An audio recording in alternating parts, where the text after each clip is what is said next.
Article 13 of the Indian constitution. Article 13 का main objective है fundamental rights को protect करना और इंश्योर करना कि लॉज उनके अगेंस्ट में नहीं होंगे। ये आर्टिकल कहता है कि कोई भी लॉ जो फंडामेंटल राइट्स के अगेंस्ट होगा वो नल एंड वॉइड हो जाएगा। इस आर्टिकल को समझना जरूरी है क्योंकि ये इंश्योर करता है कि फंडामेंटल राइट्स को सुप्रीम इम्पोर्टेंस दी जाए और किसी भी कानून के थ्रू इन्हें खत्म नहीं किया जा सके। आइए इसे एक स्टोरी के फॉर्म में समझते हैं। एक बार एक शहर में रवि नाम का एक व्यक्ति था। रवि एक जर्नलिस्ट था और उसका काम था फ्रीडम ऑफ स्पीच के जरिए सही इंफॉर्मेशन लोगों तक पहुंचाना।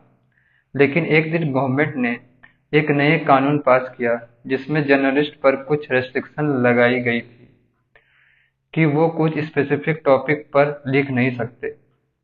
रवि को लगा कि ये कानून उसके फंडामेंटल राइट्स यानी आर्टिकल 19 फ्रीडम ऑफ स्पीच के अगेंस्ट है।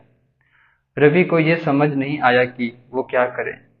फिर उसने अपने दोस्त अमित से बात की जो एक लॉयर था। अमित ने उसे आर्टिकल 13 के बारे में बताया। अमित ने कहा, रवि तुम्हारा केस स्ट्रांग है। आर्टिकल 13 कहता है कि अगर कोई भी लॉ तुम्हारे फंडामेंटल राइट्स के अगेंस्ट जाता है तो वो नल एंड वॉइड होगा। रवि ने अमित के साथ मिलकर कोर्ट में केस फाइल किया और कोर्ट ने डिसाइड किया कि जो नया लॉ पास हुआ था वो रवि के फंडामेंटल राइट्स के अगेंस्ट था। इसलिए कोर्ट ने उस लॉ को कैंसिल कर दिया यानी कि वो लॉ इनवैलिड हो गया। रवि ने अपनी फ्रीडम ऑफ स्पीच के हक जीत लिया। अब बात करते हैं की provisions of article 13। Article 13 clause 1 इसमें कहा गया है कि कॉन्स्टिट्यूशन के इनेक्ट होने से पहले कि कोई भी कानून जो फंडामेंटल राइट्स के अगेंस्ट है वो वॉइड होगा। यानी अगर कोई लॉ ब्रिटिश रूल के टाइम का है और वो आज के फंडामेंटल राइट्स के अगेंस्ट है तो वो लॉ चल नहीं सकता।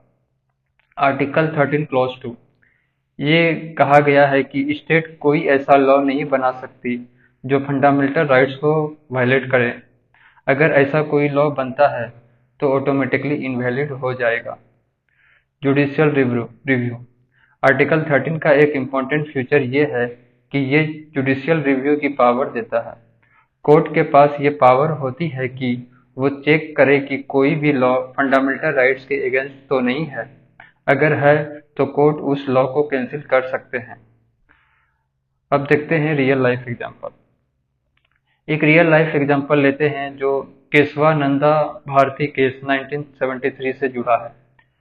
इस केस में सुप्रीम कोर्ट ने कहा कि पार्लियामेंट के पास पावर है कॉन्स्टिट्यूशन को अमेंड करने की, लेकिन वो बेसिक स्ट्रक्चर को नहीं चेंज कर सकती।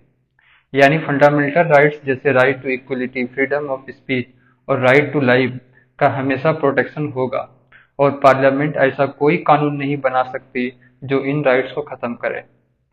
इस केस में आर्टिकल 13 का रिफरेंस दिया गया क्योंकि इस आर्टिकल कहते हैं कि कोई भी लॉ या अमेंडमेंट जो फंडामेंटल राइट्स को वायलेट करता है वो इनवैलिड होगा। आर्टिकल 13 में डायरेक्टली कोई अमेंडमेंट नहीं हुई है, लेकिन कॉन्स्टिट्यूशनल अमेंडमेंट के थ्रू इसका इफेक्ट जरूरी देखा गया है। जैसे फर्स्ट अमेंडमेंट 1951। ये अमेंडमेंट कहता है कि कुछ रीजनेबल रेस्ट्रिक्शंस फंडामेंटल राइट्स पर लगाई जा सकती है, जैसे फ्रीडम ऑफ स्पीच पर। इसमें कहा गया है कि पब्लिक ऑर्डर, डिकेंसी एंड मोरलिटी के नाम पर कुछ रेस्ट्रिक्शंस लगाई जा सकती है। इस वजह से आर्टिकल 13 के थ्रू रीजनेबल रेस्ट्रिक्शंस के बारे में डिबेट हुई है। 42nd amendment 1976।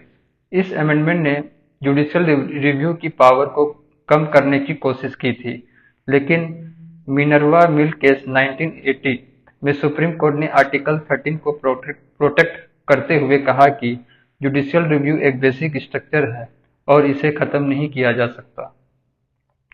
अब बात करते हैं positive impact of article 13। Protection of fundamental rights. Article 13 का सबसे बड़ा फायदा ये है कि ये फंडामेंटल राइट्स को एब्सोल्यूट प्रोटेक्शन देता है। कोई भी कानून या एक्ट जो इन राइट्स के खिलाफ जाता है वो ऑटोमेटिकली इनवैलिड हो जाता है। Judicial review. इस आर्टिकल के जरिए जुडिशरी को पावर दी गई है कि वो लॉ को रिव्यू करे और चेक करे कि वो फंडामेंटल राइट्स के अगेंस्ट में तो नहीं जा रहा। इससे जुडिशरी को एक वॉचडॉग का रोल दिया गया है। Empowerment of citizens.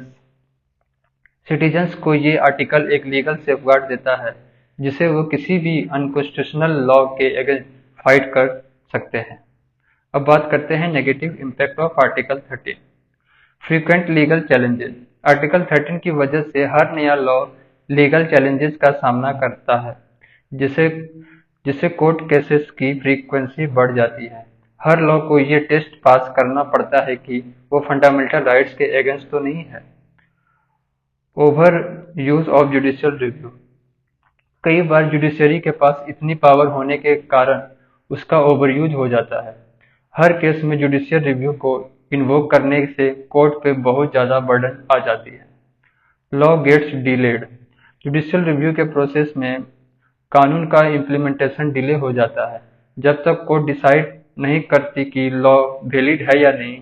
इससे गवर्नमेंट पॉलिसीज का इम्प्लीमेंटेशन स्लो हो सकता है। अब बात करते हैं why Indian constitution need article 13 to protect fundamental rights, judicial safeguard and check on government power. अब बात करते हैं कंक्लूजन की। आर्टिकल 13 भारत के फंडामेंटल राइट्स को प्रोटेक्ट करने में एक कॉर्नर स्टोन है। ये इंश्योर करता है कि लॉ और पॉलिसीज सिटीजन्स के राइट्स के अगेंस्ट नहीं जाएंगे।